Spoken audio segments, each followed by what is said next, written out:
Hi everyone, আসসালামু আলাইকুম। আপনারা সকলে কেমন আছেন? আশা করছি সকলে অনেক ভালো আছেন। আজকে আমরা মেক করব চিতই পিঠা। এর জন্য এইখানে আমি কিছু চালের গুঁড়া নিয়ে নিয়েছি। এরপর এর মধ্যে আমরা পরিমাণ মতো লবণ দিয়ে নেব। এরপর দিয়ে নিলাম একটি সোডা। তাই এটার মধ্যে কিছুটা পরিমাণে পানি দিয়ে এখন এগুলোকে ভালো করে আম্মু মিক্স করে নিচ্ছে। এরপর আম্মু ফিঙ্গার দিয়ে কীভাবে যেন চেক করলো, যেহেতু আমি রান্নার ব্যাপারে তেমন কিছুই বুঝি না।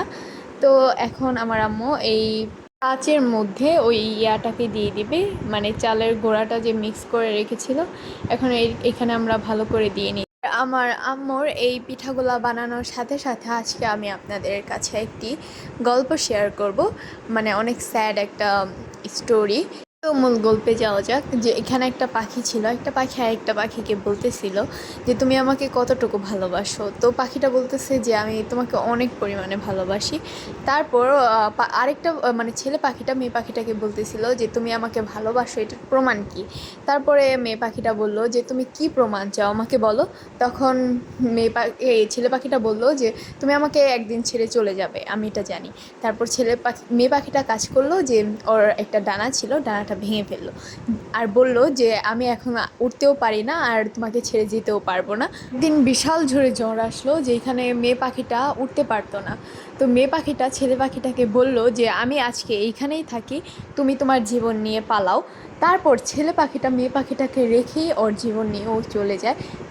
তার পরের দিন সকালবেলা যখন ঝড় কমে, তখন ছেলে পাখিটা এসে দেখে যে মেয়ে পাখিটার নিথর দেহ গাছের নিচে পড়ে আছে।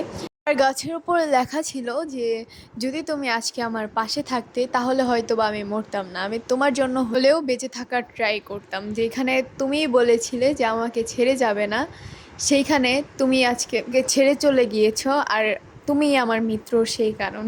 তো গল্পটি কেমন লাগলো অবশ্যই কমেন্টে জানাবে। তো গাইস, গল্প করতে করতে আমাদের পিঠা মেক করা শেষ। এখন আমি গরুর মিটগুলো দিয়ে এই পিঠাগুলোকে ট্রাই করব। যদি আমার ট্রাই করে দেখাচ্ছে যে অনেক ইয়াম্মি হয়েছে। সত্যি পিঠাটা কিন্তু অনেক ইয়াম্মি হয়েছিল। সত্যি বলতে গাইস, আম্মুর মাটির চুলার রান্না, মা আর মাটির গ্রান দুইটা মিলে একাকার হয়ে এটা অনেক ইয়াম্মি হয়েছে। মাটির চুলায় রান্না আর পাথরে আবদ্ধ গ্যাসের রান্না কিন্তু সেম না। মানে এটার টেস্ট আপনারা কখনোই মানে সেম পাবেন না। আর গ্রামীণ পরিবেশ সব কিছু মিলে একাকার হয়ে অনেক ভালো লাগছে। আপনারা তো দেখলেনই যে আম্মু চালের গুঁড়ার মধ্যে কিছু পরিমাণে লবণ আর অল্প কিছু পরিমাণে সোডা ইউজ করেছে। এই সোডাটার কারণেই কিন্তু পিঠাটা এত পরিমাণে সফট অ্যান্ড এত পরিমাণে ফ্লাফি হয়েছে। তো আজকের ব্লগটা এখানে ইন করব। কথা হবে অন্য একটি ব্লগে। সো ভিডিওটি শেষ পর্যন্ত যারা যারা দেখেছেন তাদের জন্য অসংখ্য অসংখ্য ধন্যবাদ। সবাই ভালো থাকবেন, সুস্থ থাকবেন। আমাদের পক্ষ থেকে আপনাদের জন্য এত এত ভালোবাসা এবং এত এত দোয়া রইল। আসসালামু আলাইকুম ওয়া রাহমাতুল্লাহি ওয়া বারাকাতুহু।